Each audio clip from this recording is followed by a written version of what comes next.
Praise Lord. നിങ്ങളെ എല്ലാവരെയും blessed മോർണിംഗിലേക്ക് യേശുക്രിസ്തുവിൻ്റെ നാമത്തിൽ സ്വാഗതം ചെയ്യും. നീയല്ലോ ഞങ്ങൾക്കുള്ള ദിവ്യ സമ്പത്തേശുവേ, നീയല്ലോ ഞങ്ങൾക്കുള്ള ദിവ്യ സമ്പത്തേശുവേ, നീയല്ലാതില്ല ഭൂവിൽ ആശ്രയിപ്പാനാരുമേ, നീയല്ലാതില്ല ഭൂവിൽ ആശ്രയിപ്പാനാരുമേ, നീയല്ലോ ഞങ്ങൾക്കുള്ള ദിവ്യ സമ്പത്തേശുവേ.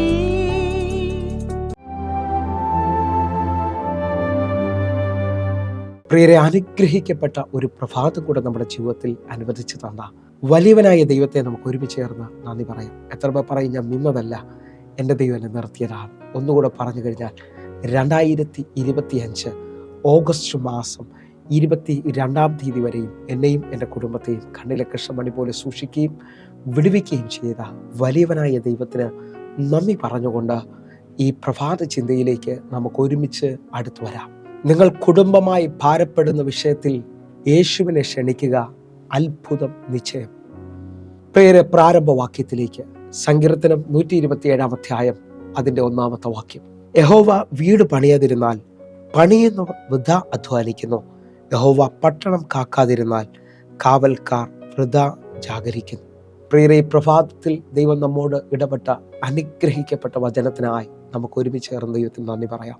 ഈ പ്രഭാതത്തിൽ ഞാനും നിങ്ങളും വായിച്ചു കേട്ട വാക്യം എന്ന് പറയുന്നത്, യഹോവ വീട് പണിയാതിരുന്നാൽ പണിയുന്നവർ വൃഥാ അധ്വാനിക്കുന്നു.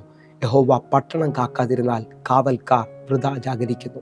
എന്നെ കേൾക്കുന്നവരെ, ഈ വചനത്തിനകത്ത് വലിയ ആഴമുണ്ട്. ഈ പ്രഭാതത്തിൽ നാം ചിന്തിക്കുന്നത്, തകർന്നുപോയ ഉടഞ്ഞുപോയ ഭവനങ്ങളിൽ ഇന്ന് പകൽ യേശുവിനെ ക്ഷണിച്ചാൽ അത്ഭുതം നിങ്ങൾക്കുണ്ട് നിശ്ചയമെന്നുള്ളതാണ്. ആ നിലയിൽ തന്നെ ഞാൻ നിങ്ങളോട് വിളിച്ചു പറയുന്നു, വാക്യത്തെ ആഴമായി മനസ്സിലായില്ലേ? യഹോവ വീട് പണിയാതിരുന്നാൽ പണിയാനും പണിയാതിരിക്കാനും ചാൻസ് ഉണ്ട്. അതേ നിലയിൽ തന്നെ മത്തായിയുടെ സുവിശേഷം 16-ാം അധ്യായം 18-ാമത്തെ വാക്യം പറയുന്നു, ഞാൻ എൻ്റെ സഭയെ പണിയും, പാതാള ഗോപുരം അതിന് ജയിക്കുകയില്ലെന്നുള്ളതാണ്. എന്നെ കേൾക്കുന്നവരെ, കർത്താവിൻ്റെതാണ് സഭ, കർത്താവ് നിശ്ചയമായി പണിയുമെന്നാണ് എന്നെ ഇതുകളെ ഓർപ്പിക്കുന്നത്. എന്നാൽ കുടുംബ വിഷയത്തിനകത്ത് ഇതാ ഈ വാക്യത്തിൻ്റെ അടിസ്ഥാനത്തിൽ ഞാൻ നിങ്ങളും കാണുന്നത്, യഹോവ വീട് പണിയാതിരുന്നാൽ പണിയുന്നവർ. അപ്പോൾ പണിയാനും പണിയാതിരിക്കാനും ചാൻസ് ഉണ്ട് എന്നുള്ളത് വ്യക്തമാണ്. ആയതിനാൽ നമ്മുടെ കർത്താവ് മഹാദയാലുവായതുകൊണ്ട്, മനസ്സലിവുള്ളവനായതുകൊണ്ട്, ഈ പ്രഭാതത്തിൽ എന്നെ കേൾക്കുന്ന ഓരോ ദൈവമക്കളും നിങ്ങളുടെ കുടുംബമായി ഭാരപ്പെടുന്ന ഏത് വിഷയമാണോ ആ വിഷയത്തെ കർത്താവിൻ്റെ കയ്യിലേക്ക് ഏൽപ്പിക്കാൻ നിങ്ങളൊരു അത്ഭുതം കാണാൻ പോവുകയാണ്. ഞാൻ ആത്മാവിനെ ഇങ്ങനെ ഒന്ന് വിളിച്ചു പറയാം. വെളിപ്പാട് പുസ്തകം 3-ാം അധ്യായം അതിൻ്റെ 20-ാമത്തെ വാക്യം. ഞാൻ വാതിൽക്കൽ നിന്ന് മുട്ടുന്നു, ആരെങ്കിലും എൻ്റെ ശബ്ദം കേട്ട് വാതിൽ തുറന്നാൽ ഞാൻ അവൻ്റെ അടുക്കൽ ചെന്ന് അവനോടും എന്നോടും കൂടെ അത്താഴം കഴിക്കും. ഈ വാക്യത്തിനകത്ത് വ്യക്തമായി നാം കാണുന്നു, ഞാൻ വാതിൽക്കൽ നിന്ന് മുട്ടുന്നു, ആരെങ്കിലും എൻ്റെ ശബ്ദം കേട്ട് വാതിൽ തുറന്നാൽ. നിങ്ങൾ വിശ്വസിക്കാൻ പറ്റുമെങ്കിൽ എൻ്റെ കർത്താവ് നിങ്ങളുടെ വിളിക്കകത്ത് ചലിക്കുന്നവനാണ്. നിങ്ങൾ നോക്കി ഒന്നുകൂടെ ഒന്ന് ശ്രദ്ധിച്ചാൽ, യോഹന്നാന്റെ സുവിശേഷം 2-ാം അധ്യായത്തിൽ കാനാവിലെ കല്യാണ വീട് കാണാം.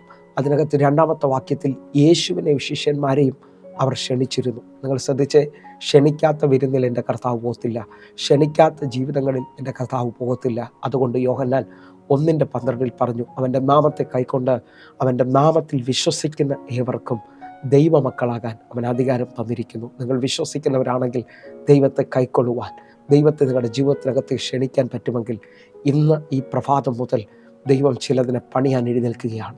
എൻ്റെ കർത്താവ് ചിലത് ചെയ്യാൻ പോകുകയാണ്. ഒന്നുകൂടെ ഒന്ന് ശ്രദ്ധിച്ച്, ഭവനത്തിൻ്റെ അവസ്ഥ വളരെ പരിതാപകരത്തിലാണെങ്കിൽ, ഭാര്യ ഭർത്താവ് വലിയ വഴക്കും വലിയ പ്രശ്നത്തിൽ തലമുറയായിട്ടുള്ള വലിയ പ്രതികൂലത്തിലാണ് നിങ്ങൾ നിൽക്കുന്നതെങ്കിൽ നിങ്ങൾ ഒന്ന് ശ്രദ്ധിക്കുക. ഭവനം 3 അക്ഷരത്തിലാണ് വെളിപ്പെട്ട് നിൽക്കുന്നത്. ഭവനം, ജനനം, വിവാഹം, മരണം, ഇതെല്ലാം 3 അക്ഷരങ്ങളിലാണ് ചലിക്കുന്നത്. ആ നിലയിൽ തന്നെ ശ്രദ്ധിക്കുമ്പോൾ ഭവനത്തിനകത്ത് ഭ എന്ന അക്ഷരം മാറിയാൽ അതെല്ലാം വനത്തിന് തുല്യമാണ്, വനമാണ്. വനത്തിൻ്റെ പ്രത്യേകത എന്ന് പറയുന്നത്, ഒന്ന് ഒന്നിനെ ആക്രമിക്കുന്നു, ഒന്ന് ഒന്നിനെ കീഴടക്കുന്നു, ഒന്ന് ഒന്നിനെ ഇരയാക്കുകയാണ്. ആ നിലയിൽ നിൽക്കുമ്പോൾ ചില കുടുംബങ്ങൾ ആക്രമണ സ്വഭാവത്തിലാണ് നിൽക്കുന്നത്. വഴക്കും പ്രതികൂലങ്ങളും പ്രശ്നങ്ങളും ഒന്നൊന്നിനെ കീഴടക്കിയാണ് എല്ലാം ഇല്ലാതാക്കുന്നത് പോലെ ഭർത്താവിൻ്റെ സ്വത്തിനെ അവകാശം പറയുന്ന ചിലവർ, ഭാര്യയുടെ സ്വത്തിന് അവകാശം പറയുന്ന ഭർത്താവ് ആ നിലയിലൊക്കെ കീഴടക്കി എല്ലാം കൊണ്ടുപോകുന്നത് പോലെ നിൽക്കുന്ന, അതേപോലെ തന്നെ ആക്രമിക്കുന്ന, ഇരയാക്കുന്നത് പോലെ നിൽക്കുന്ന അനുഭവത്തിനകത്ത് ഹല്ലേലൂയ, നിങ്ങളുടെ കുടുംബ ജീവിതത്തിൽ ഭവനത്തിനകത്ത് യേശു ഉണ്ടെങ്കിൽ ഞാൻ വിളിച്ചു പറയുന്നു, ഭവനത്തിൻ്റെ പ്രത്യേകത ഒന്നിന് സമാധാനമായിരിക്കും, കണ്ണുനീര് തുടയ്ക്കും, ഒന്നിന് കരുതാൻ തയ്യാറാകും. ആ നിലയിലായിരിക്കും യേശുവുള്ള ഭവനം വെളിപ്പെട്ടു വരുന്നത്. ഇന്ന് ഞാൻ ആത്മാവിൽ വിളിച്ചു പറയുന്നു, ഭവനങ്ങളിൽ സമാധാനമില്ലെങ്കിൽ ഈ പ്രഭാതം മുതൽ പ്രാർത്ഥിച്ചു തുടങ്ങുക. എൻ്റെ ദൈവം അത് പണിയാൻ എഴുന്നേൽക്കുകയാണ്. ആ നിലയിൽ എന്നെ കേൾക്കുന്നവരുണ്ടെങ്കിൽ പ്രാർത്ഥനയിൽ തന്നെ ഈ സമയത്തൊന്ന് വിശ്വസിച്ച് കാനാവിലെ കല്യാണ വീട്ടിലേക്ക് നമ്മളൊന്ന് വരികയാണ്. യേശുവിനെ ആ വിവാഹ വീട്ടിലേക്ക് അല്ലെങ്കിൽ ആ ഭവനത്തിലേക്ക് ക്ഷണിച്ചു.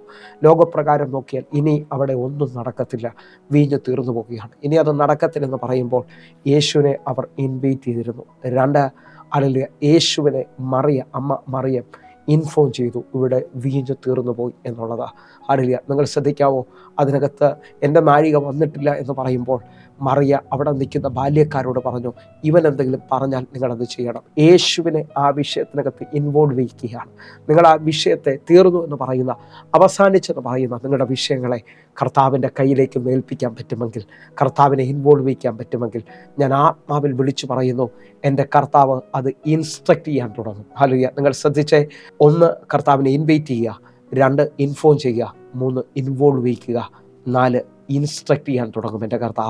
എൻ്റെ കർത്താവ് അത് ഏറ്റെടുത്താൽ, എൻ്റെ കർത്താവ് അതിനകത്ത് പ്രവർത്തിച്ചു തുടങ്ങിയാൽ, ഞാൻ വിളിച്ചു പറയുന്നു, മാറ മധുരമായിത്തീരും, പച്ചവെള്ളം വീഞ്ഞായിത്തീരും, ഒഴിഞ്ഞ പടക് നിറയും. അറിയ, മരിച്ച് 4 ദിവസമായി ലാസർ നാറ്റം വെച്ചവൻ ഏറ്റവും അത്ഭുതമായി പുറത്തു വരും. നിങ്ങളുടെ ജീവിതത്തിനകത്ത് ഏത് അനുഭവത്തിലാണോ ഇന്നലെ കേൾക്കുന്നത്, എല്ലാം അവസാനിച്ചതുപോലെ തോന്നുന്നുണ്ടോ? ഇന്ന് നിങ്ങളുടെ ഭവനത്തെ പണിയാൻ എൻ്റെ കർത്താവ് എഴുന്നേൽക്കുകയാണ്. ഏൽപ്പിച്ചു കൊടുക്കാൻ പറ്റുമെങ്കിൽ കുശവൻ്റെ കയ്യിലെ കളിമണ്ണ് പോലെ കർത്താവ് പണിയാൻ പോകുന്നു. തള്ളിക്കളഞ്ഞ കല്ല് മൂലക്കല്ലാകാൻ പോവുകയാണ്.